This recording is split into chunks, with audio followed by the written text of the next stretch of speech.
আজকাল যখনই আমি ইনস্টা আর ফেসবুকে ঢুকি না কেন দেখি কেক মানুষ সেল করতেছে। সেই কেক খাওয়ার জন্য মানুষ দূর দূরান্ত থেকে আসতেছে। কি দরকার, যদি আমরা ঘরে বসে এরকম সুন্দর ব্ল্যাক ফরেস্ট কেক বানাইতে পারি তাহলে ওইখানে যেয়ে কি দরকার খাওয়ার।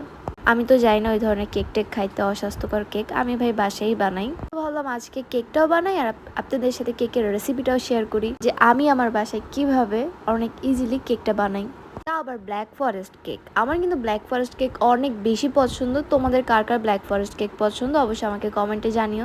তো চলো ভিডিওটা শুরু করা যাক। একটা বলে আমি 10 গ্রাম ময়দা আর 10 গ্রাম কোকো পাউডার নিয়েছি, আর টেবিল চামচ বেকিং পাউডার নিয়েছি, আর লাগতেছে 50 গ্রাম সুগার।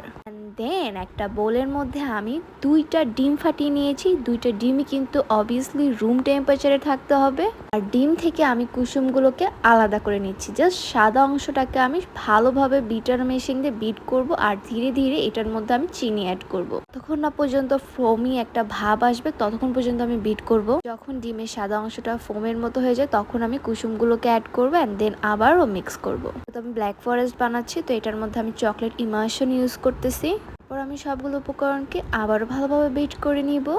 বিট করা হয়ে গেলে আমি এখানে আটা আর যে কোকো পাউডারের যে মিশ্রণটা রেখেছিলাম সেটা আমি এখানে অ্যাড করব। আর এটা কিন্তু খুবই আলতোভাবে মিক্স করতে হবে যাতে ফোমি ভাবটা চলে না যায়। যে মোলটার মধ্যে আমি কেকটা রেডি করব সেই মোলটার মধ্যে আমি একটা বাটার পেপার দিয়ে দিয়েছি অ্যান্ড একটু অয়েল ব্রাশ করে দিয়েছি। এখন ব্যাটারটাকে আমি ঢেলে দিব। আমি কিন্তু কেকটা আজকে চুলাতে বানাচ্ছি, তাই এখানে একটা হাঁড়ি আমি 10 মিনিট গরম করে দেন এই কেকটা ওটার মধ্যে বসিয়ে দিয়েছি। অ্যান্ড 20 মিনিট পর কিন্তু আমার কেকটা ফুললি রেডি হয়ে গিয়েছে। দেন আমি ক্রিমগুলো বিট করে নিব। যে ক্রিমটা আমি কেকের মধ্যে ইউজ করব এটা কিন্তু ভালোভাবে অবশ্যই বিট করতে হবে, না হলে কিন্তু ক্রিমটা খেতে একটু পানি পানি লাগবে। দেন কেকটাকে আমি কেটে নিব। আর কেকটা যেহেতু আমি 2 লেয়ার করব তো 2 লেয়ার পর্যন্তই কেটেছি। এখন আমি কিন্তু সুগার সিরাপ বানাবো, তো এটার জন্য আমি একটু পানি দিয়েছি সামান্য, আর একটু চিনি দিয়েছি, আর গুঁড়া দুধটা ইউজ করেছি কেকের ফার্স্ট লেয়ারের উপর।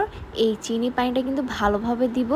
এটা দেওয়ার কারণে কিন্তু কেকটা অনেক বেশি সফট হবে আর খেতেও কিন্তু অনেক বেশি মজা লাগবে। তারপর আমি বিট করে রাখা ক্রিমগুলো কেকের উপর দিয়ে দিচ্ছি। তারপর আমি এখানে একটু চকলেট সিরাপ ইউজ করতেছি, যেহেতু আমার চকলেট সিরাপটা একটু পছন্দ তাই আমি এখানে ইউজ করেছি। তারপর আমি এটার উপর কেকের সেকেন্ড লেয়ারটা দিয়ে দিব অ্যান্ড আবারও চিনি পানিটা ভালোভাবে ব্রাশ করে নেব অ্যান্ড আবারও আমি ক্রিম লাগাবো। কেকটা কিন্তু ভালোভাবে ঘুরিয়ে ঘুরিয়ে আমি কিন্তু ভালোভাবে ক্রিম লাগিয়ে নিয়েছি। কেকের সাইডে আমি চকলেটগুলো ভালোভাবে লাগিয়ে নিব।